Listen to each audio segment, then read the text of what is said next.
जय श्री कृष्ण। गुरुर्ब्रह्मा गुरुर्विष्णुः गुरुर्देवो महेश्वरः गुरुः साक्षात् परब्रह्म तस्मै श्री गुरवे नमः। कृष्णाय वासुदेवाय हरये परमात्मने प्रणतक्लेशनाशाय गोविन्दाय नमो नमः। नमामि सद्गुरुं शान्तं सच्चिदानन्दविग्रहं पूर्णब्रह्मपरानन्दम् ईशमानन्दिवल्लभम्। कृष्णाय वासुदेवाय देवकीनन्दनाय च नन्दगोपकुमाराय गोविन्दाय नमो नमः। नमः पङ्कजनाभाय नमः पङ्कजमालिने नमः पङ्कजनेत्राय नमस्ते पङ्कजाङ्घ्रे। कृष्णं नारायणं वन्दे कृष्णं वन्दे व्रजप्रियं कृष्णं द्वैपायनं वन्दे कृष्णं वन्दे पृथासुतं सच्चिदानन्दरूपाय विश्वोत्पत्त्यादिहेतवे तापत्रविनाशाय श्रीकृष्णाय वयं नमः। चतुश्लोकी भागवत। अहमेवासमेवाग्रे नान्यद्यत् सदसत्परं पश्चादहं यदि तच्च यो शिष्येत सोऽस्म्यहं ऋतेऽर्थं यत् प्रतीयेत न प्रतीयेत चात्मनि तद्विद्यादात्मनो माया यथा वासो यथा तमः यथा महान्ति भूतानि भूतेषु च्यावचेष्वनु परुष्टान्यपरुष्टानि तथा तेषु न तेष्वहम् एतावदेव जिज्ञासयन् तत्त्वजिज्ञासुनात्मनः अन्वयव्यतिरेकाभ्यां यत् स्यात् सर्वत्र सर्वदा आदौ देवकी देवगर्भजननं गोपीगृहे वर्धनं मायापूतनजीवतापहरणं गोवर्धनोद्धारणं कंसच्छेदन कौरवादिहननं कौन्ते सुतापालनम् एतद् भागवतं पुराणकथितं श्रीकृष्णलीलामृतम्। मङ्गलाचरण। जन्माद्यस्य यतोऽन्वयादितरतश्चार्थेष्वभित्तस्वराट् तेने ब्रह्महृदाय आदिकवये मुह्यन्ति यत्सूरयः तेजो वारिमृदां यथा विनिमयो यत्र त्रिसर्गो मृषा धाम्ना स्वेन सदा निरस्तकुहकं सत्यं परं धीमहि धर्मप्रोज्झितकैतवोऽत्र परमो निर्मत्सराणां सतां वेद्यं वासमत्र वस्तु शिवदं तापत्रयोन्मूलनम् श्रीमद्भागवते महामुनिकृते किं वा परैरीश्वरः सद्यो रुद्यवरुध्यतेऽत्र कृतिभिः शुश्रूषुभिस्तत्क्षणात् निगमकल्पतरोर्गलितं फलं शुकमुखादमृतद्रवसंयुतं पिबत भागवतं रसमालयं मुहुरहो रसिका भुवि भावुकाः। ॐ नमो भगवते वासुदेवाय। ॐ नमो भगवते वासुदेवाय। अथ सप्तमोऽध्याय शकटभंजन और तृणावर्त का उद्धार। राजा परीक्षित ने पूछा, प्रभु, सर्वशक्तिमान भगवान श्रीहरि अनेकों अवतार धारण करके बहुत सी सुंदर एवं सुनने में मधुर लीलाएं करते हैं। वे सभी मेरे हृदय को प्रिय लगती है। परीक्षित कह रहा है शुकदेव जी से, मेरे हृदय को बहुत प्रिय लगती है। उनके श्रवण मात्र से, भगवत संबंधी कथा से अरुचि और विविध विषयों की तृष्णा भाग जाती है। मनुष्य का अंतकरण शीघ्र से शीघ्र शुद्ध हो जाता है। भगवान की कथा सुनने से अंतकरण शीघ्र से शीघ्र शुद्ध हो जाता है। भगवान के चरणों में भक्ति और उनके भक्त जनों से प्रेम भी प्राप्त हो जाता है। श्रवण मात्र से क्या होता है बता रहे कि मनुष्य का अंतकरण शीघ्र से शीघ्र शुद्ध हो जाता है और भगवान के चरणों में भक्ति और उनके भक्त जनों से प्रेम भी प्राप्त हो जाता है। यदि आप मुझे उनके श्रवण का अधिकारी समझते हो तो भगवान की उन्हीं मनोहर लीलाओं का वर्णन कीजिए। परीक्षित शुकदेव जी से कह रहे, भगवान श्री कृष्ण ने मनुष्य लोक में प्रकट होकर मनुष्य जाति के स्वभाव का अनुसरण करते हुए जो बाल लीलाएं की है, अवश्य ही वे अत्यंत अद्भुत है। इसलिए आप अब उनकी दूसरी बाल लीलाओं का भी वर्णन कीजिए। श्री सुखदेव जी कहते हैं, परीक्षित, एक बार भगवान श्री कृष्ण करवट बदलने का भगवान के श्री कृष्ण के करवट बदलने का अभिषेक उत्सव मनाया जा रहा था। उसी दिन उनका जन्म नक्षत्र भी था। घर में बहुत से स्त्रियों की भीड़ लगी हुई थी। गाना बजाना हो रहा था। उन्हीं स्त्रियों के बीच में खड़ी हुई सती साध्वी यशोदा ने अपने पुत्र का अभिषेक किया। उस समय ब्राह्मण लोग मंत्र पढ़कर आशीर्वाद दे रहे थे। नंद रानी यशोदा जी ने ब्राह्मणों का खूब पूजन सम्मान किया। उन्हें अन्न, वस्त्र, माला, गाय आदि मुंह मांगी वस्तुएं दी। जब यशोदा ने उन ब्राह्मणों द्वारा स्वस्ति वाचन कराकर स्वयं बालक के नहलाने आदि का कार्य संपन्न कर लिया, तब यह देखकर कि मेरे लल्ला के नेत्रों में नींद आ रही है, अपने पुत्र को धीरे से शैया पर सुला दिया। थोड़ी थोड़ी देर में श्याम सुंदर की आंखें खुली तो वे स्तनपान के लिए रोने लगे। उस समय मनस्विनी यशोदा जी उत्सव में आए हुए ब्रजवासियों के स्वागत सत्कार में बहुत ही तन्मय हो रही थी, इसलिए उन्हें श्री कृष्ण का रोना सुनाई नहीं पड़ा। तब श्री कृष्ण रोते रोते अपने पांव उछालने लगे। शिशु श्री कृष्ण एक छकड़े के नीचे सोए हुए थे। उनके पांव अभी लाल लाल कपोलों के समान बड़े ही कोमल और नन्हे नन्हे थे, परंतु वह नन्हा सा पांव लगते ही विशाल छकड़ा उलट गया। उस छकड़े पर दूध, दही आदि रसों से भरी हुई मटकियां और दूसरे बर्तन रखे हुए थे। वे सब के सब फूट फाट गए और छकड़े के पहिए तथा धूरे अस्त व्यस्त हो गए। उसका जुआ फट गया। यहाँ पे एक स्टार मार्क था, उसका विश्लेषण दे रहे हैं वो कि हिरण्याक्ष का पुत्र था उत्कच। वह बहुत बलवान एवं मोटा तगड़ा था। एक बार यात्रा करते समय उसने लोमश ऋषि के आश्रम के वृक्षों को कुचल डाला था। हिरण्याक्ष का पुत्र उत्कच जो था, उसने लोमश ऋषि ने क्रोध करके शाप दे दिया, अरे दुष्ट, जा, तू देह रहित हो जा। वहां के वृक्षों को कुचल डाला, इसलिए लोमश ऋषि ने उनको शाप दिया है कि तू देह रहित हो जा। उसी समय सांप के केचुले के समान उसका शरीर गिरने लगा। वह धड़ाम से लोमश ऋषि के चरणों पर गिर पड़ा और प्रार्थना की कि कृपा सिंधु, मुझ पर कृपा कीजिए, मुझे आपके प्रभाव का ज्ञान नहीं था, मेरा शरीर लौटा दीजिए। लोमश जी प्रसन्न हो गए। महात्माओं का शाप भी वर हो जाता है। उन्होंने कहा, वैवस्वत मनवंतर में श्री कृष्ण के चरण स्पर्श से तेरी मुक्ति हो जाएगी। वही वही असुर इस छकड़े में आकर बैठ गया था और भगवान श्री कृष्ण के चरण स्पर्श से मुक्त हो गया। वो जो छकड़ा है जहाँ पे श्री कृष्ण को नीचे में रखा गया था, उस छकड़े की पूर्व कथा। उस छकड़े में वो जो हिरण्याक्ष का बेटा है वो उस रूप में था। करवट बदलने के उत्सव में जितने भी स्त्रियां आई थी वे सब और यशोदा, रोहिणी, नंद बाबा, गोपगण इस विचित्र घटना को देखकर व्याकुल हो गए।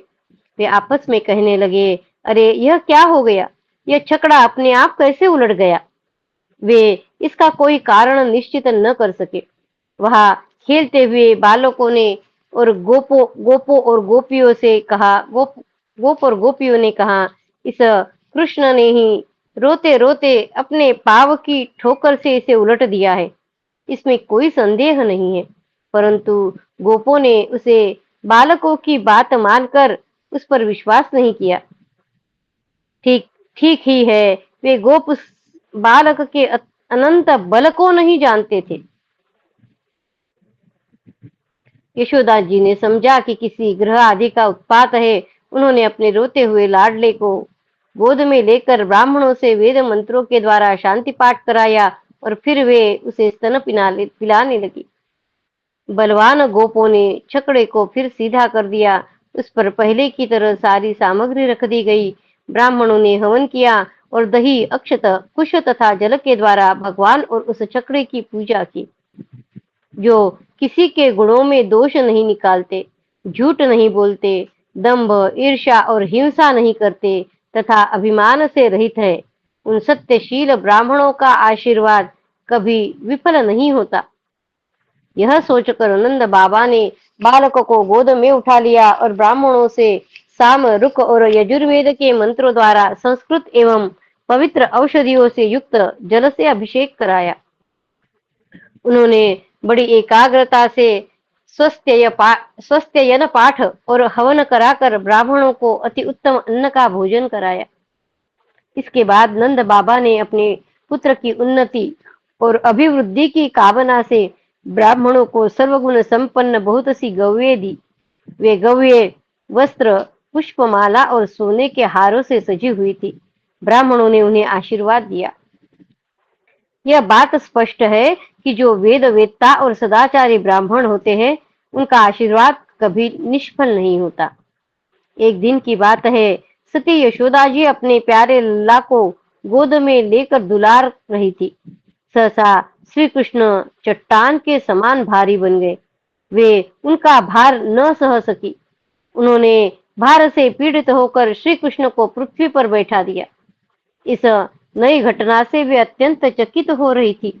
इसके बाद उन्होंने भगवान पुरुषोत्तम का स्मरण किया और घर के काम में लग गई।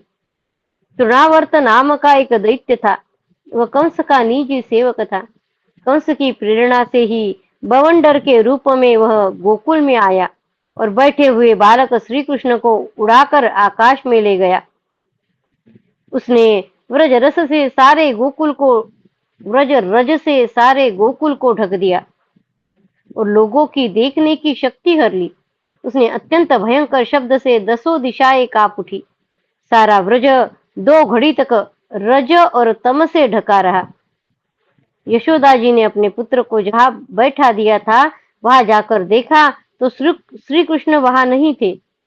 उस समय तृणावर्त ने बवंडर रूप से इतनी बालू उड़ा रखी थी कि सभी लोग अत्यंत उद्विग्न और बेसुध हो गए थे। उन्हें अपना पराया कुछ भी नहीं सूझ रहा था। उस जोर की आंधी और धूल की वर्षा में अपने पुत्र का पता न पाकर यशोदा को बड़ा शोक हुआ। वे अपने पुत्र की याद करके बहुत ही दीन हो गई और बछड़े के मर जाने पर गाय की जो दशा हो जाती है, वही दशा उनकी हो गई। वे पृथ्वी पर गिर पड़ी। बवंडर के शांत होने पर जब धूल की वर्षा का वेग कम हो गया, तब यशोदा जी के रोने का शब्द सुनकर दूसरी गोपियां वहां दौड़ आई। नंदनंदन श्याम सुंदर श्री कृष्ण को न देखकर उनके हृदय में भी बड़ा संताप हुआ। आंखों से आंसू की धारा बहने लगी। वे फूट फूट कर रोने लगी। इधर तृणावर्त बवंडर रूप से जब भगवान श्री कृष्ण को आकाश में उठा ले गया, तब उनके भारी बोझ को न संभाल सकने के कारण उसका वेग शांत हो गया। वह अधिक चल न सका। तृणावर्त अपने से भी भारी होने के कारण श्री कृष्ण को नीलगिरी के चट्टान समझने लगा। उसने उसका गला ऐसा पकड़ा कि वह उस अद्भुत शिशु को अपने से अलग नहीं कर सका। भगवान ने इतने जोर से उसका गला पकड़ रखा था कि वह असुर निश्चेष्ट हो गया। उसकी आंखें बाहर निकल आई, बोलती बंद हो गई, प्राण पखेरु उड़ गए और बालक श्री कृष्ण के साथ वह व्रज में गिर पड़ा। यहाँ पे विश्लेषण दे रहे। पांडु देश में सहस्त्राक्ष नाम के एक राजा थे। वे नर्मदा तट पर अपनी रानियों के साथ विहार कर रहे थे। उधर से दुर्वासा ऋषि निकले, परंतु उन्होंने प्रणाम नहीं किया। ये जो सहस्त्राक्ष नाम का राजा है, उसने दुर्वासा को प्रणाम नहीं किया। ऋषि ने शाप दिया कि तू राक्षस हो जा। जब वह उनके चरणों पर गिरकर गिड़गिड़ाया, तब दुर्वासा जी ने कह दिया, भगवान श्री कृष्ण के विग्रह का स्पर्श होते ही तू मुक्त हो जाएगा। वही राजा तृणावर्त होकर आया और श्री कृष्ण का संस्पर्श प्राप्त करके मुक्त हो गया। वहां जो स्त्रियां इकट्ठी होकर रो रही थी, उन्होंने देखा कि यह विकराल दैत्य आकाश से एक चट्टान पर गिर पड़ा और उसका एक एक अंग चकनाचूर हो गया। ठीक वैसे ही जैसे भगवान शंकर के बाणों से आहत हो त्रिपुरासुर गिरकर चूर चूर हो गया था। भगवान श्री कृष्ण उसके वक्षस्थल पर लटक रहे थे। यह देखकर गोपियां विस्मित हो गई। उन्होंने झटपट वहां जाकर श्री कृष्ण को गोद में ले लिया और लाकर उन्हें माता को दे दिया। बालक मृत्यु के मुख से सकुशल लौट आया। यद्यपि उसे राक्षस आकाश में उठा ले गया था, फिर भी वह बच गया। इस प्रकार बालक श्री कृष्ण को फिर पाकर यशोदा आदि गोपियां तथा नंद आदि गोपों को अत्यंत आनंद हुआ। वे कहने लगे, अहो, यह तो बड़े आश्चर्य की बात है।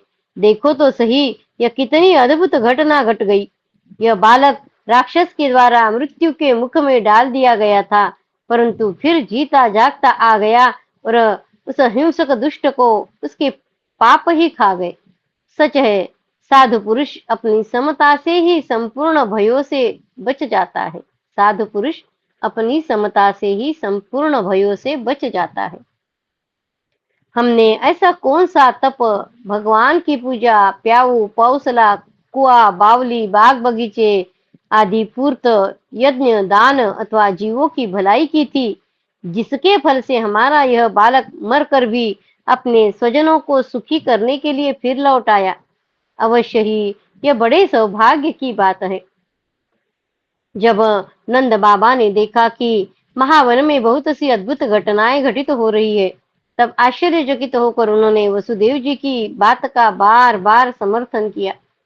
एक दिन की बात है, यशोदा जी अपने प्यारे शिशु को अपनी गोद में लेकर बड़े प्रेम से स्तनपान करा रही थी। वे वात्सल्य स्नेह से इस प्रकार सरोबार हो रही थी कि उनके स्तनों से अपने आप ही दूध झरता जा रहा था।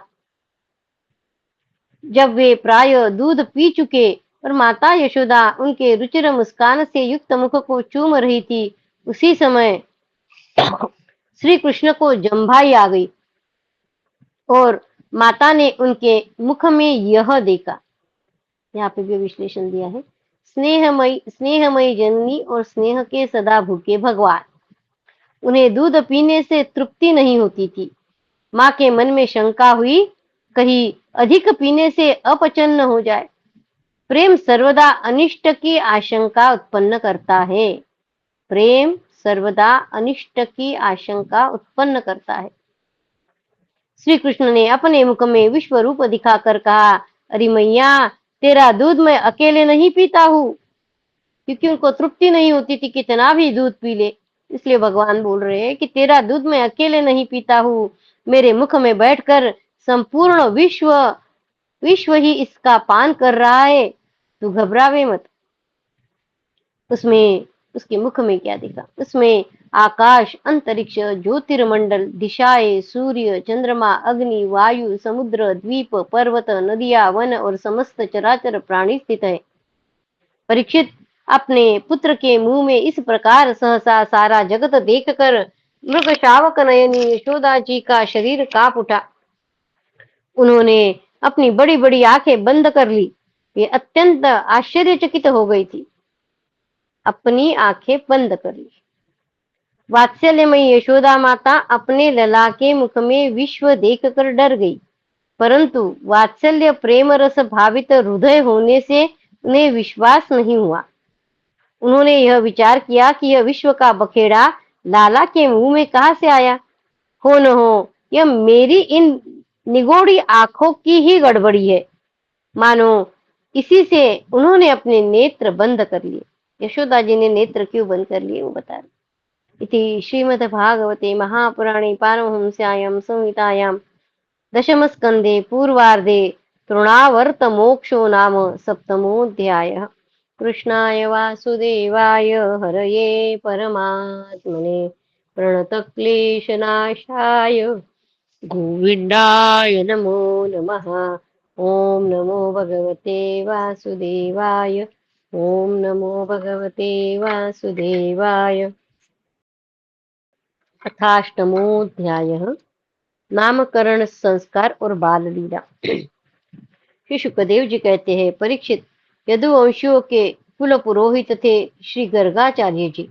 वे बड़े तपस्वी थे। वसुदेव जी की प्रेरणा से वे एक दिन नंद बाबा के गोकुल में आए। उन्हें देखकर नंद बाबा को बड़ी प्रसन्नता हुई। वे हाथ जोड़कर उठ खड़े हुए, उनके चरणों में प्रणाम किया। इसके बाद ये स्वयं भगवान ही है, इस भाव से उनकी पूजा की। जब गर्गाचार्य जी आराम से बैठ गए और विधि पूर्वक उनका आतिथ्य सत्कार हो गया, तब नंद बाबा ने बड़ी ही मधुर वाणी से उनका अभिनंदन किया और कहा, भगवान आप तो स्वयं पूर्ण काम है, फिर मैं आपकी क्या सेवा करूं। आप जैसे महात्माओं का हमारे जैसे गृहस्थों के घर आ जाना ही हमारे परम कल्याण का कारण है। हम तो घरों में इतने उलझे रहे हैं और इन प्रपंचों में हमारा चित्त इतना दीन हो रहा है कि हम आपके आश्रम तक जा भी नहीं सकते। हमारे कल्याण के सिवा आपके आगमन आगमन का और कोई हेतु नहीं है। प्रभु, जो बात साधारणता इंद्रियों की पहुंच के बाहर है अथवा भूत और भविष्य के गर्भ में निहित है, वह भी ज्योतिष शास्त्र के द्वारा प्रत्यक्ष जान ली जाती है। आपने उसी ज्योतिष शास्त्र की रचना की है गर्गाचार्य ने। आप ब्रह्मवेत्ताओं में श्रेष्ठ है, इसलिए मेरे इन दोनों बालकों के नामकरण आदि संस्कार आप ही कर दीजिए, क्योंकि ब्राह्मण जन्म से ही मनुष्य मात्र का गुरु है। ब्राह्मण जन्म से ही मनुष्य मात्र का गुरु है। गर्गाचार्य जी ने कहा, नंद जी, मैं सब जगह यदुवंशों के आचार्य के रूप में प्रसिद्ध हूँ। यदि मैं तुम्हारे पुत्र के संस्कार करूंगा तो लोग समझेंगे कि यह तो देवकी का ही पुत्र है। कंस की बुद्धि बुरी है, वो पाप ही सोचा करती है।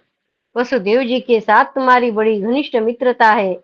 जब से देवकी की कन्या से उसने यह बात सुनी है कि उसको मारने वाला और कहीं पैदा हो गया है, तब से वह यही सोचता है कि देवकी के 8वें गर्भ से कन्या का जन्म नहीं होना चाहिए। यदि मैं तुम्हारे पुत्र का संस्कार कर दूं और वह इस बालक को वसुदेव जी का लड़का समझकर मार डाले, तो हमसे बड़ा अन्याय हो जाएगा। नंद बाबा ने कहा, आचार्य जी, आप चुपचाप इस एकांत गौशाला में केवल स्वस्ति वाचन करके इस बालक का विजाति समुचित नामकरण संस्कार मात्र कर दीजिए। औरों की कौन कहे, मेरे सगे संबंधी भी इस बात को न जानने पावे। श्री शुकदेव जी कहते हैं, गर्गाचार्य जी तो संस्कार करना चाहते ही थे। तब नंद बाबा ने उनसे इस प्रकार प्रार्थना की। तब उन्होंने एकांत में छिपकर गुप्त रूप से दोनों बालकों का नामकरण संस्कार कर दिया। गर्गाचार्य जी ने कहा, यह रोहिणी का पुत्र है, इसलिए इसका नाम रोहिणेय है। यह अपने सगे संबंधी और मित्रों को अपने गुणों से अत्यंत आनंदित करेगा, इसलिए इसका दूसरा नाम राम होगा। इसके बल की कोई सीमा नहीं है, अतः इसका एक नाम बल भी है। यह यादवों में और तुम लोगों में कोई भेदभाव नहीं रखेगा और लोगों में फूट पड़ने पर मेल करवाएगा, इसलिए इसका एक नाम संकर्षण भी है। और यह जो सावला सावला है, यह प्रत्येक युग में शरीर ग्रहण करता है। ये जो सावला सावला है, यह प्रत्येक युग में शरीर ग्रहण करता है। पिछले युग में इसने क्रमशः श्वेत, रक्त और पीत, ये 3 विभिन्न रंग स्वीकार किए थे। अब की यह कृष्ण वर्ण हुआ है, इसलिए इसका नाम कृष्ण होगा। नंद जी, यह तुम्हारा पुत्र पहले पहले कभी वसुदेव जी के घर भी पैदा हुआ था, इसलिए इस रहस्य को जानने वाले लोग इसे श्रीमान वासुदेव भी कहेंगे। पहले वसुदेव जी के यहाँ उसका जन्म हुआ था या पैदा हुआ था, इसलिए उसे वासुदेव भी कहते हैं। तुम्हारे पुत्र के और भी बहुत से नाम हैं तथा रूप भी अनेक है। इसके जितने गुण हैं और जितने कर्म, उन सब के अनुसार अलग अलग नाम पड़ जाते हैं। मैं तो उन नामों को जानता हूँ, परंतु संसार के साधारण लोग नहीं जानते। यह तुम लोगों का परम कल्याण करेगा। समस्त गोप और गौओं को यह बहुत ही आनंदित करेगा। इसकी सहायता से तुम लोग बड़ी बड़ी विपत्तियों को बड़ी सुगमता से पार कर लोगे। ब्रजराज, पहले युग की बात है, एक बार पृथ्वी में कोई राजा नहीं रह गया था। डाकुओं ने चारों ओर लूट खसोट मचा रखी थी। तब तुम्हारे इसी पुत्र ने सज्जन पुरुषों की रक्षा की और इससे बल पाकर उन लोगों ने लुटेरों पर विजय प्राप्त की। जो मनुष्य तुम्हारे इस सावले सलोने शिशु से प्रेम करते हैं वे बड़े भाग्यवान हैं। जैसे विष्णु भगवान के कर कमलों की छत्र छाया में रहने वाले देवताओं को असुर नहीं जीत सकते, वैसे ही इससे प्रेम करने वालों को भीतर या बाहर किसी भी प्रकार के शत्रु नहीं जीत सकते। गर्गाचार्य उसका भविष्य बता रहे, उसमें वो कह रहे कि इस बालक से प्रेम करने वालों को भीतर या बाहर किसी भी प्रकार के शत्रु नहीं जीत सकते। नंद जी चाहे जिस दृष्टि से देखे, गुण में, संपत्ति में, सौंदर्य में, कीर्ति में, प्रभाव में तुम्हारा यह बालक साक्षात भगवान नारायण के समान है। तुम बड़ी सावधानी और तत्परता से इसकी रक्षा करो। इस प्रकार नंद बाबा को भली भांति समझाकर आदेश देकर गर्गाचार्य जी अपने आश्रम को लौट गए। उनकी बात सुनकर नंद बाबा को बड़ा ही आनंद हुआ। उन्होंने उन्होंने ऐसा समझा कि मेरी सब आशा लालसाएं पूरी हो गई, अब मैं कृतकृत्य हूँ। परीक्षित, कुछ ही दिनों में राम और श्याम घुटनों और हाथों के बल बकैया चल चलकर गोकुल में खेलने लगे। दोनों भाई अपने नन्हे नन्हे पांवों को गोकुल की कीचड़ में घसीटते हुए चलते। उस समय उनके पांव और कमर के घुंघरू रुनझुन बजने लगते। वह शब्द बड़ा भला मालूम पड़ता। वे दोनों स्वयं वह ध्वनि सुनकर खिल उठते। कभी कभी वे रास्ते चलते किसी अज्ञात व्यक्ति के पीछे ही हो लेते। फिर जब देखते हैं कि यह तो दूसरा ही है, तब झक से रह जाते और डरकर अपनी माताओं और रोहिणी जी और यशोदा जी के पास लौट आते। माताएं यह सब देख देख कर स्नेह से भर जाती। उनके स्तनों से दूध की धारा बहने लगती थी। जब उनके दोनों नन्हे नन्हे से शिशु अपने शरीर में कीचड़ का अंग राग लगाकर लौटते, तब उनकी सुंदरता और भी बढ़ जाती थी। माताएं उन्हें आते ही दोनों हाथों से गोद में लेकर हृदय से लगा लेती और स्तनपान कराने लगती। जब वे दूध पीने लगते और बीच बीच में मुस्कुराकर अपनी माताओं की ओर देखने लगते, तब वे उनकी मंद मंद मुस्कान, छोटी छोटी दंतुलिया और भोला भाला मुंह देख कर आनंद के समुद्र में डूबने उतारने लगती। जब राम और श्याम दोनों कुछ और बड़े हुए, तब व्रज में घर के बाहर ऐसी ऐसी बाल लीलाएं करने लगे जिन्हें गोपियां देखती ही रह जाती थी। जब वे किसी बैठे हुए बछड़े की पूंछ पकड़ लेते और बछड़े के डर कर इधर उधर भागते, तब वे दोनों और भी जोर से पूंछ पकड़ लेते और बछड़े उन्हें घसीटते हुए दौड़ने लगते। गोपियां अपने घर का काम धंधा छोड़कर यही सब देखती रहती और हंसते हंसते लोटपोट होकर परम आनंद में मग्न हो जाती। कन्हैया और बलदाऊ दोनों ही बड़े चंचल और बड़े खिलाड़ी थे। वे कहीं हरिण, गाय आदि सींग वाले पशुओं के पास दौड़ जाते, तो कहीं धधकती हुई आग से खेलने के लिए कूद पड़ते। कभी दांत से काटने वाले कुत्तों के पास पहुंच जाते, तो कभी आंख बचाकर तलवार उठा लेते। कभी कुएं या गड्ढे के पास जल में गिरते गिरते बचते। कभी मोर आदि पक्षियों के निकट चले जाते और कभी कांटों की ओर बढ़ जाते थे। माताएं उन्हें बहुत बरजती, परंतु उनकी एक न चलती। ऐसे स्थिति में वे घर का काम धंधा भी नहीं संभाल पाती थी। उनका चित्त बच्चों को भय की वस्तुओं से बचाने की चिंता में अत्यंत चंचल रहता था। माताओं का चित्त बच्चों को भय की वस्तुओं से बचाने की चिंता से अत्यंत चंचल रहता था। राजर्षि, कुछ ही दिनों में यशोदा और रोहिणी के लाडले लाडले लाल घुटनों का सहारा लिए बिना अनायास ही खड़े होकर गोकुल में चलने फिरने लगे। जब श्याम सुंदर घुटनों का सहारा लिए बिना चलने लगे, तब वे अपने घर में अनेकों प्रकार की कौतुकमयी लीला करने लगे।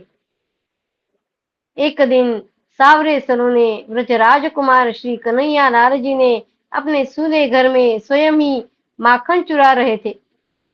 उनकी दृष्टि मणि के खंभे में पड़े हुए अपने प्रतिबिंब पर पड़ी। अब तो वे डर गए। अपने अपने प्रतिबिंब से बोले, अरे भैया, मेरी मैया से कहियो मत, तेरा भाग भी मेरे बराबर ही मुझे स्वीकार है, लो खा लो। यशोदा माता अपने लाला की तोतली बोली सुन रही थी। उन्हें बड़ा आश्चर्य हुआ। वे घर में भीतर घुस आई। माता को देखते ही श्री कृष्ण ने अपने प्रतिबिंब को देखकर बात बतल दी। मैया, यह कौन है? लोभवश तुम्हारा माखन चुराने के लिए आज घर में घुस आया है। मैं मना करता हूँ तो मानता नहीं है, और मैं क्रोध करता हूँ तो ये भी क्रोध करता है। अपना प्रतिबिंब देख रहे थे उस खंबे में और बोल रहे, मैया, तुम कुछ और मत सोचना। मेरे मन में माखन खाने का तनिक भी लोभ नहीं है। अपने दूध में शिशु की प्रतिभा देखकर मैया वात्सल्य स्नेह के आनंद में मग्न हो गई। एक दिन श्याम सुंदर माता के बाहर जाने पर घर में ही माखन चोरी कर रहे थे।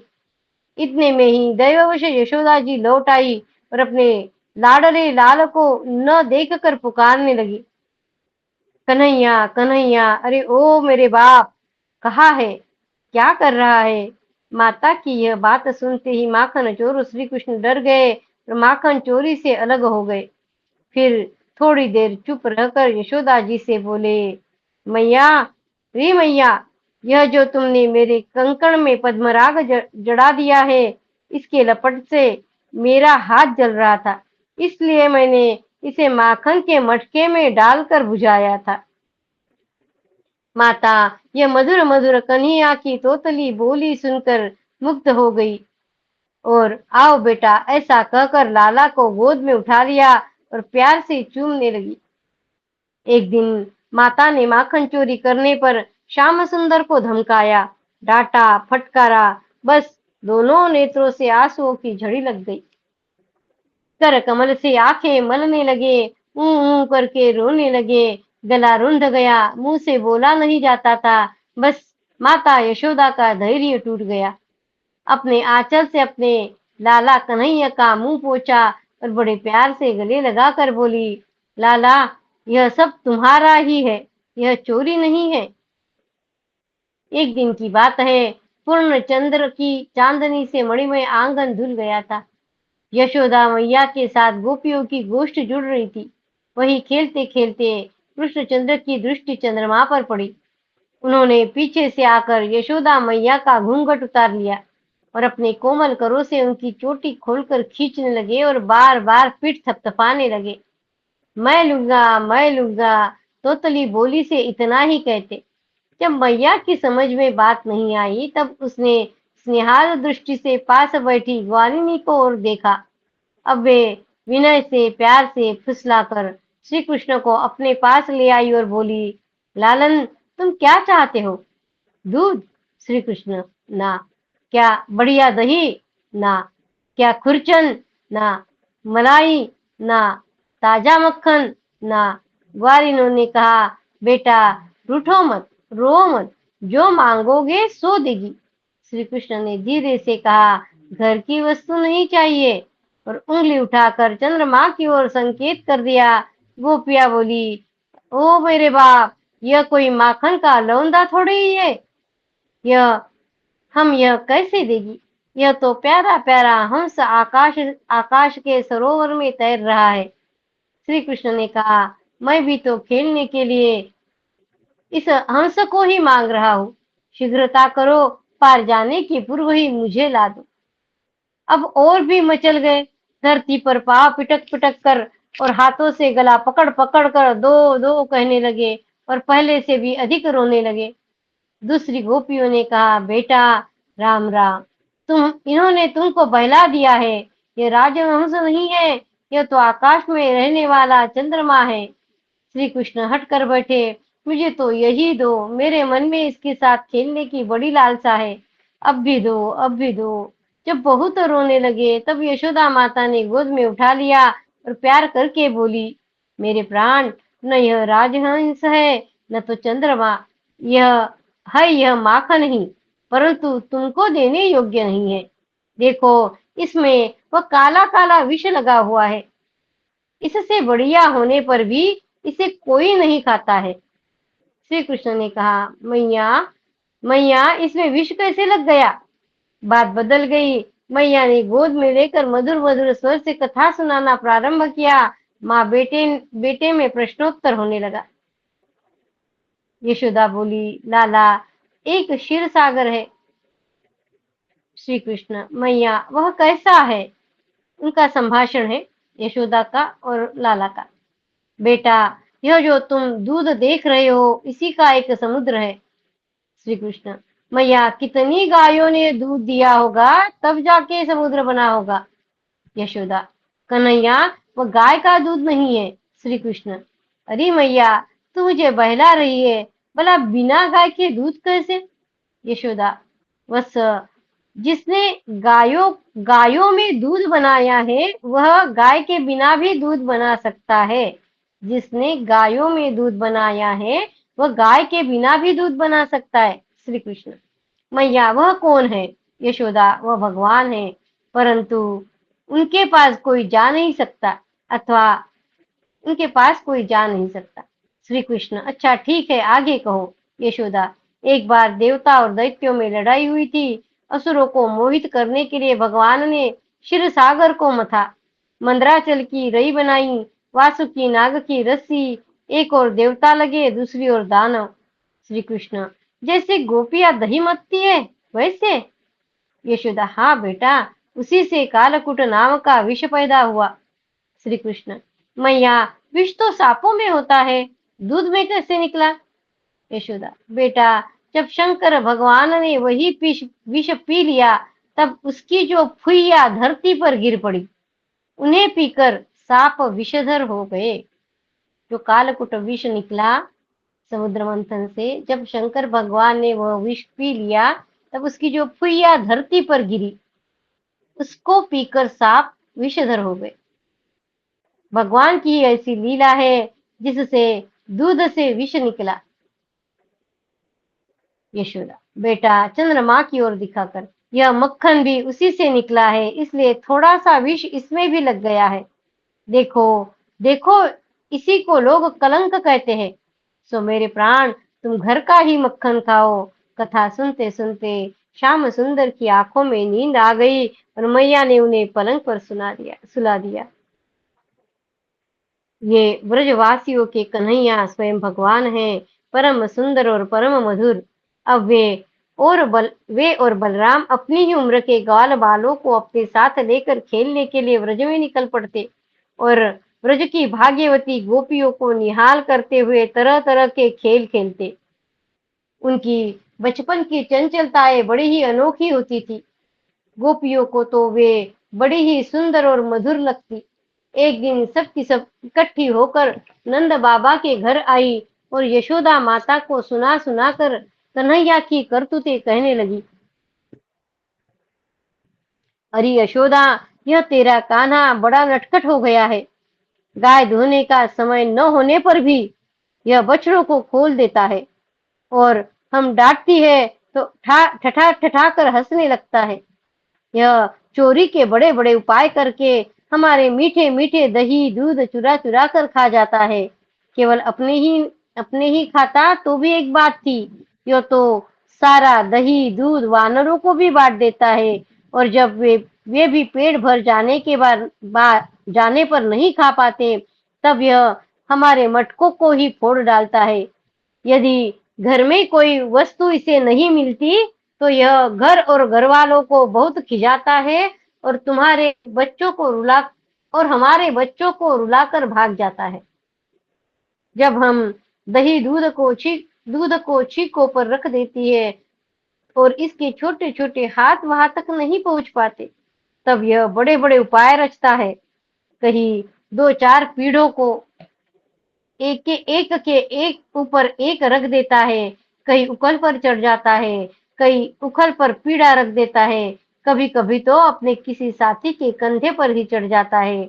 जब इतने पर भी काम नहीं चलता, तब यह नीचे से ही उन बर्तनों में छेद कर देता है। इसे इस बात की पक्की पहचान रहती है कि किस छीके पर किस बर्तन में क्या रखा है, और ऐसे ढंग से छेद करना जानता है कि किसी को पता तक न चले। जब हम अपनी वस्तु को बहुत अंधेरे में छिपा देती है, तब नंदरानी तुमने जो इसे बहुत मणिमय आभूषण पहना रखे हैं, उनके प्रकाश से अपने आप ही सब कुछ देख लेता है। इसके शरीर में भी ऐसी ज्योति है कि जिससे इसे सब कुछ दिख जाता है, अंधेरे में भी। यह इतना चालाक है कि कब कौन कहाँ रहता है इसका पता रखता है। और जब हम सब घर के काम धंधों में उलझी रहती है, तब यह अपना काम बना लेता है। ऐसा करके भी चिड़ाई की बातें करता है, उल्टे हमें ही चोर बनाता है और अपने घर का मालिक बन जाता है। इतना ही नहीं, यह हमारे लिए पूते स्वच्छ घरों में मूत्र आदि भी कर देता है। तनिक देखो तो इसकी ओर, वह तो चोरी के अनेकों उपाय करके काम बनाता है, और यहाँ मालूम हो रहा है कि मानो पत्थर की मूर्ति खड़ी हो। वाह रे वाह, भोले भोले साधु, इस प्रकार गोपियां कहती और श्री कृष्ण के भीत चकित नेत्रों से युक्त मुख कमल को देखती जाती।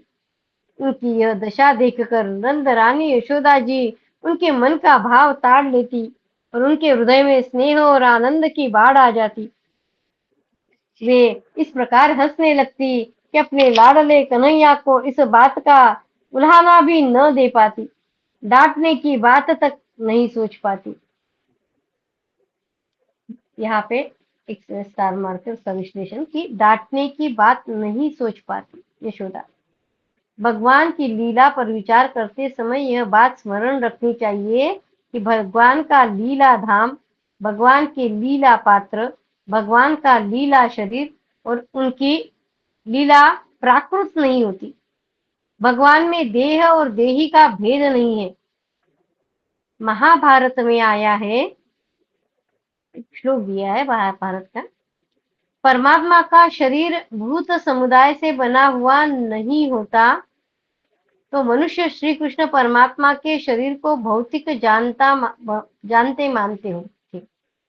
उसका समस्त श्रौत स्मार्त कर्मों से बहिष्कार कर देना चाहिए, अर्थात उसका किसी भी शास्त्रीय कर्म में अधिकार नहीं है। यहाँ तक कि उसका मुंह देखने पर भी वस्त्र सहित स्नान करना चाहिए।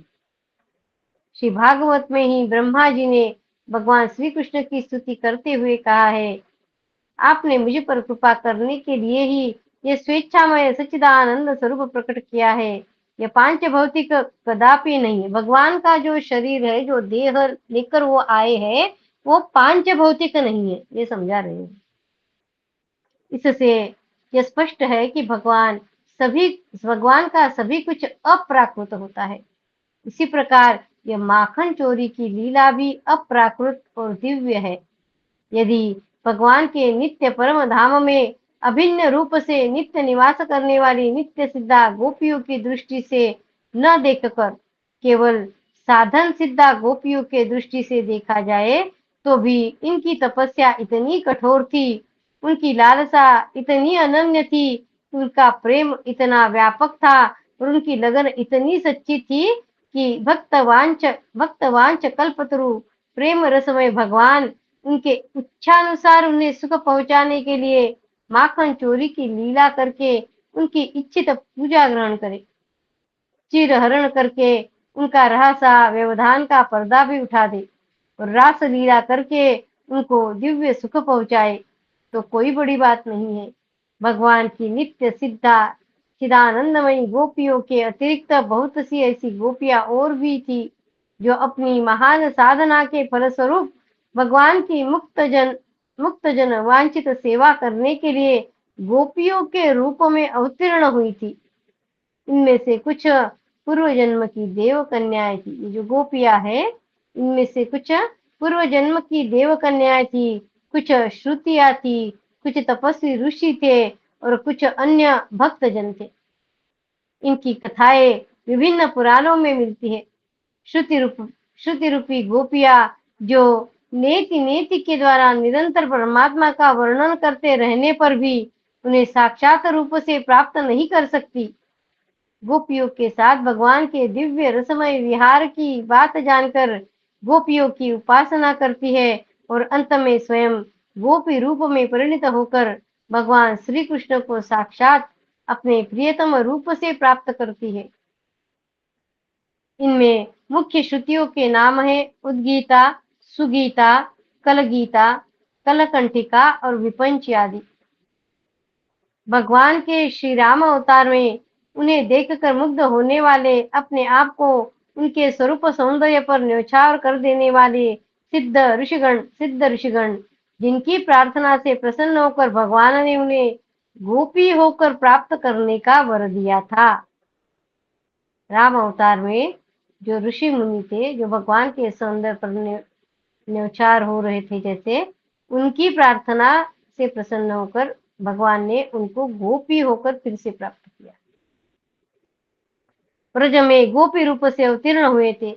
इसके अतिरिक्त मिथिला की गोपी, कौशल की गोपी, अयोध्या की गोपी, पुलिंद गोपी, रमा वैकुंठ, श्वेत द्वीप आदि की गोपियां और जालंधरी गोपी आदि गोपियों के अनेकों युथ थे, जिनको बड़ी तपस्या करके भगवान से वरदान पाकर गोपी रूप में अवतीर्ण होने का सौभाग्य प्राप्त हुआ था।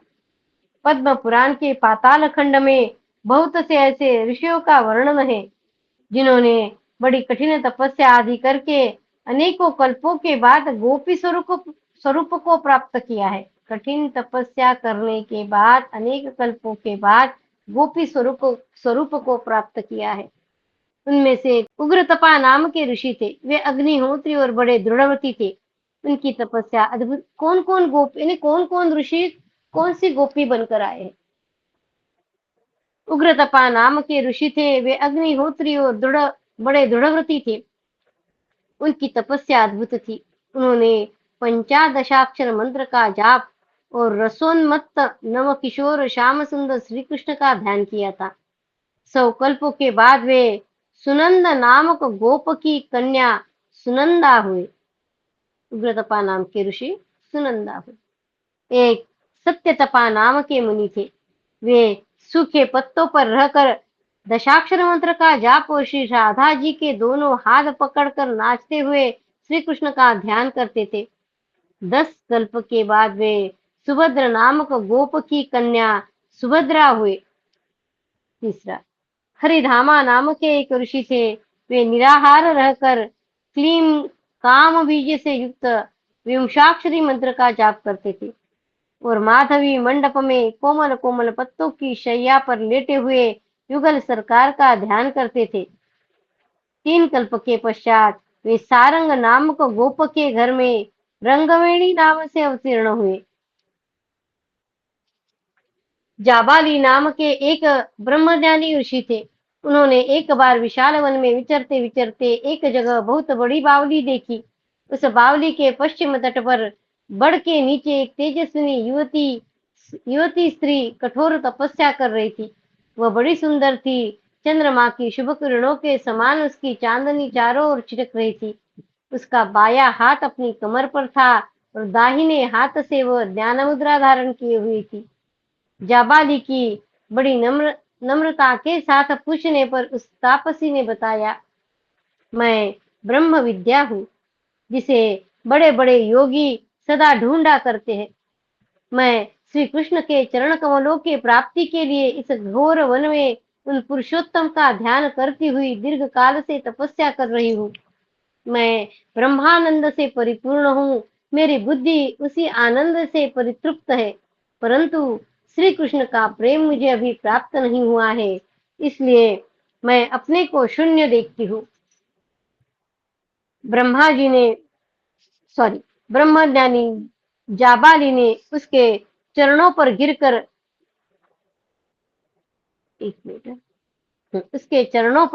दीक्षा दी और फिर व्रजविथियों में विहरने वाले भगवान का ध्यान करते हुए वे एक पैर से खड़े होकर बड़ी कठोर तपस्या करते रहे। 9 कल्पों के बाद प्रचंड नामक गोप के घर में चित्रगंधा के रूप में प्रकट हुई। पांचवा, कुशध्वज नामक ब्रह्मर्षि के पुत्र शुचिश्रवा और स्वर्ण देव तत्वज्ञ थे। उन्होंने शीर्षासन करके ह्रीं हंस मंत्र का जाप करते हुए और सुंदर कंदर्प तुल्य गोकुलवासी 10 वर्ष की उम्र के भगवान श्री कृष्ण का ध्यान करते हुए घोर तपस्या की। कल्प के बाद में वे व्रज में सुधीर नामक गोप के घर में उत्पन्न हुए। इसी प्रकार और भी बहुत सी गोपियों की पूर्व जन्म की कथाएं प्राप्त होती है। विस्तार भय से उन सब का उल्लेख यहाँ नहीं किया गया है। इस सारा जो बता रहे हैं ना, ये भागवत में जो विश्लेषण देते हैं उसमें आ रहा है। इस प्रकार और भी बहुत सी गोपियों के पूर्व जन्म की कथाएं प्राप्त होती है, परंतु विस्तार भय से उन सब का उल्लेख यहाँ नहीं किया गया है। भगवान के लिए इतनी तपस्या करके, इतनी लगन के साथ कल्पों तक साधना करके जिन त्यागी भगवत प्रेमियों ने गोपियों का तन मन प्राप्त किया था, उनकी अभिलाषा पूर्ण करने के लिए, उन्हें आनंद दान देने के लिए यदि भगवान उनकी मनचाही लीला करते हैं तो इसमें आश्चर्य और अनाचार की कौन सी बात है। इतना तप करने के बाद वो गोपी बनकर आए हैं, कल्पों तक तप किया है। रास लीला के प्रसंग में स्वयं भगवान ने श्री गोपियों से कहा है, गोपियों, तुमने लोक और परलोक के सारे बंधन को काटकर मुझसे निष्कपट प्रेम किया है। यदि मैं तुम में से प्रत्येक के लिए अलग अलग अनंत काल तक जीवन धारण करके तुम्हारे प्रेम का बदला चुकाना चाहूं तो भी नहीं चुका सकता। मैं तुम्हारा ऋणी हूं और ऋणी रहूंगा।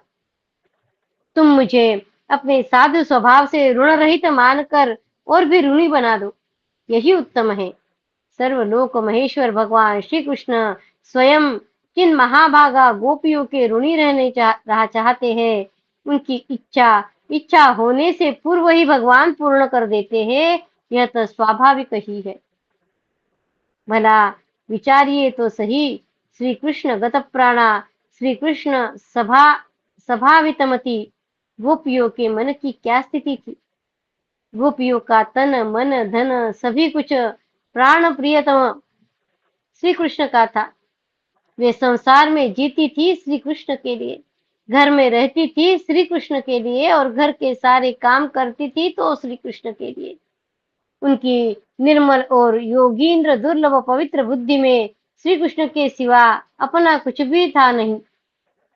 श्री कृष्ण के लिए ही, श्री कृष्ण को सुख पहुंचाने के लिए ही, श्री कृष्ण की निज सामग्री से ही श्री कृष्ण को पूज कर, श्री कृष्ण को सुखी देखकर वे सुखी होती थी। प्रातःकाल निद्रा टूटने के समय से लेकर रात को सोने तक वे जो कुछ भी करती थी वह सब श्री कृष्ण के प्रीति के लिए करती थी। यहाँ तक कि उनकी निद्रा भी श्री कृष्ण में ही होती थी। स्वप्न और सुषुप्ति दोनों में ही वे श्री कृष्ण की मधुर और शांत लीला देखती और अनुभव करती थी।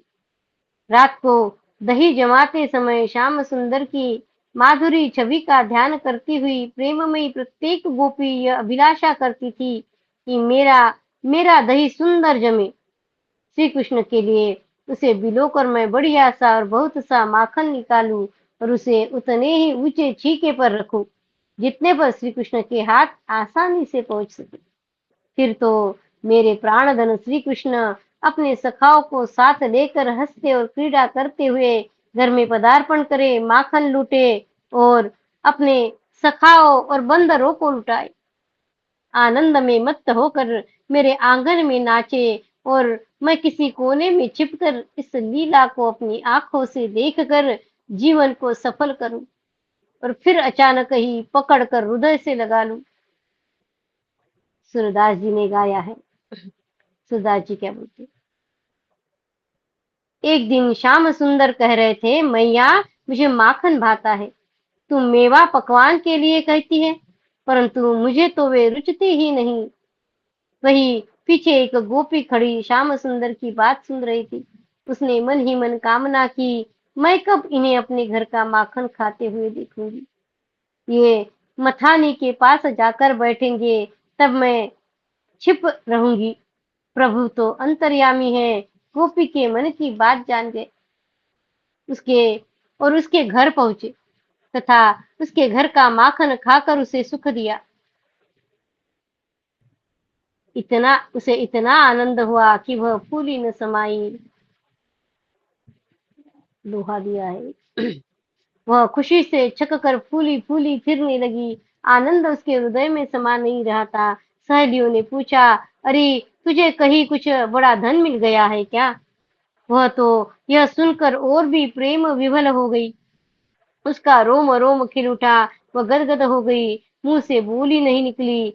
सखियों ने कहा, सखी ऐसी क्या बात है, हमें सुनाती क्यों नहीं? हमारे तो शरीर ही दो है, हमारा जी तो एक ही है। हम तुम दोनों एक ही रूप है, भला हमसे छिपाने की कौन सी बात है? तब उसके मुंह से इतना ही निकला, मैंने आज अनुपरूप देखा है, बस। फिर वाणी रुक गई। प्रेम के आंसू बहने लगे और सभी गोपियों की यही दशा थी। रात रातों रात में गोपियां जाग जाग कर प्रतिकाल प्रातःकाल होने की बाट देखती। उनका मन श्री कृष्ण में ही लगा रहता। प्रातःकाल जल्दी जल्दी दही मथ कर माखन निकाल कर छीके पर रखती, कहीं प्राणधन आकर लौट न जाए। इसलिए सब काम छोड़कर वे सबसे पहले यही काम करती और श्याम सुंदर की प्रतीक्षा में व्याकुल होती हुई मन ही मन सोचती, हाँ आज प्राण प्रियतम क्यों नहीं आए? इतनी देर क्यों क्यों हो गई? क्या आज इस दासी का घर पवित्र न करेंगे? क्या आज मेरे समर्पण किए हुए इस तुच्छ माखन का भोग लगाकर स्वयं सुखी होकर मुझे सुख न देंगे? कहीं यशोदा मैया ने तो उन्हें नहीं रोक लिया? उनके घर तो 9 लाख गौवे है, माखन की क्या कमी है? मेरे घर तो वे कृपा करके ही आते हैं। इन्हीं विचारों में आंसू बहाती हुई गोपी क्षण क्षण में दौड़कर दरवाजे पर जाती, लाज छोड़कर रास्ते की ओर देखती, सखियों से पूछती। एक एक निमेष उसके लिए युग के समान हो जाता। ऐसी भाग्यवती गोपियों की मनोकामना भगवान उनके घर पधार कर पूर्ण करते। अपने निज जन ब्रजवासियों को सुखी करने के लिए ही तो भगवान गोकुल में पधारे थे। माखन तो नंद बाबा के घर पर कम न था, लाख लाख गौएं थी। वे चाहे जितना खाते लुटाते, परंतु वे तो केवल नंद बाबा के ही नहीं, सभी ब्रजवासियों के अपने थे। सभी को सुख देना चाहते थे। गोपियों की लालसा पूरी करने के लिए ही वे उनके घर जाते और चुरा चुरा कर माखन खाते। ये वास्तव में चोरी नहीं है, यह तो गोपियों की पूजा पद्धति का भगवान के द्वारा स्वीकार था। भक्त वत्सल भगवान भक्त की पूजा स्वीकार कैसे न करे? भगवान की इस दिव्य लीला माखन चोरी का रहस्य न जानने के कारण ही कुछ लोग इसे आदर्श के विपरीत बतलाते हैं। उन्हें पहले समझना चाहिए, चोरी क्या वस्तु है, वह किसकी होती है और कौन करता है। चोरी उसे कहते हैं जब किसी दूसरे की कोई चीज उसकी इच्छा के बिना उसके अनजाने में और आगे भी वह जान न पाए ऐसी इच्छा रखकर ले ली जाती है। चोरी क्या है बता रहे हैं। चोरी उसे कहते हैं जब किसी दूसरे की कोई चीज उसकी इच्छा के बिना उसके अनजाने में और आगे भी वह जान न पाए ऐसी इच्छा रख कर ली जाती है। भगवान श्री कृष्ण गोपियों के घर से माखन लेते थे तो उनकी इच्छा से, गोपियों के अनजाने में नहीं, उनकी जान में लेते थे। उनके देखते देखते और आगे जानने की कोई बात ही नहीं, उनके सामने ही दौड़ते हुए निकल जाते थे। दूसरी बात महत्व की यह है कि संसार में या संसार के बाहर ऐसी कौन सी वस्तु है जो श्री भगवान की नहीं है? संसार में या संसार के बाहर ऐसी कौन सी वस्तु है जो श्री भगवान की नहीं है और वे उसकी चोरी करते हैं? गोपियों का तो सर्वस्व श्री भगवान का ही था, सारा जगत ही उनका है, वे भला किसकी चोरी कर सकते हैं? हाँ, चोर तो वो वास्तव में चोर तो वास्तव में वे लोग हैं जो भगवान की वस्तु को अपनी मानकर अपनी ममता आसक्ति में फंसे रहते हैं। चोर तो वो लोग हैं जो भगवान की वस्तु को अपनी मानकर ममता और आसक्ति में फंसे रहते हैं और दंड के पात्र बनते हैं। उपर्युक्त सभी दृष्टियों से यही सिद्ध होता है कि माखन चोरी चोरी न थी, भगवान की दिव्य लीला थी। असल में गोपियों ने प्रेम की अधिकता से ही भगवान का प्रेम का नाम चोर रख दिया था, क्योंकि वे उनके चित्त चोर तो थे ही। जो लोग भगवान श्री कृष्ण को भगवान नहीं मानते, यद्यपि उन्हें श्रीमद् भागवत में वर्णित भगवान की लीला पर विचार करने का कोई अधिकार नहीं है। जो भगवान को श्री कृष्ण को भगवान नहीं मानते, उन्हें भागवत में वर्णित भगवान की लीला पर विचार करने का कोई अधिकार नहीं है। परंतु उनके दृष्टि से भी इस प्रसंग में कोई आपत्तिजनक बात नहीं है, क्योंकि श्री कृष्ण उस समय लगभग 2 या 3 वर्ष के बच्चे थे और गोपियां अत्यधिक स्नेह के कारण उनके ऐसे ऐसे मधुर खेल देखना चाहती थी। आशा है इससे शंका करने वालों को कुछ संतोष होगा। ये सारा विश्लेषण हनुमान हनुमान प्रसाद जी पोद्दार जो है गीता प्रेस के उनके द्वारा है कि ये चोरी नहीं है या फिर जो कि आखंड चोर बोला गया है, इसके बारे में है। ये अध्याय पूरा नहीं हुआ है, कल यही से आगे देखेंगे।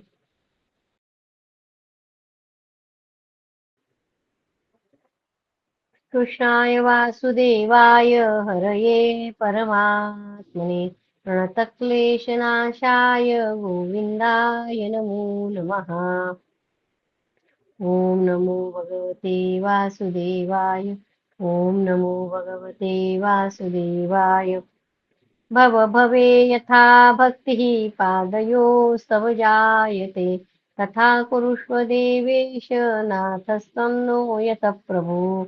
नाम संकीर्तनं यस्य सर्वपापप्रणाशनं, प्रणामो दुःखशमनस्तं नमामि हरिं परं। तं नमामि हरिं परं। तदीयं वस्तु गोविन्द तुभ्यमेव समर्पये। तेन त्वदङ्घ्रिकमले रतिं मे यच्छ शाश्वतीम्। ॐ पूर्णमदः पूर्णमिदं पूर्णात् पूर्णमुदच्यते, पूर्णस्य पूर्णमादाय पूर्णमेवावशिष्यते। ॐ शान्ति शान्ति शान्तिः। हरि ओम तत्सत्। श्रीकृष्णार्पणमस्तु। श्रीगुरुभ्यो नमः। ज्ञानेश्वर। जय श्री कृष्ण।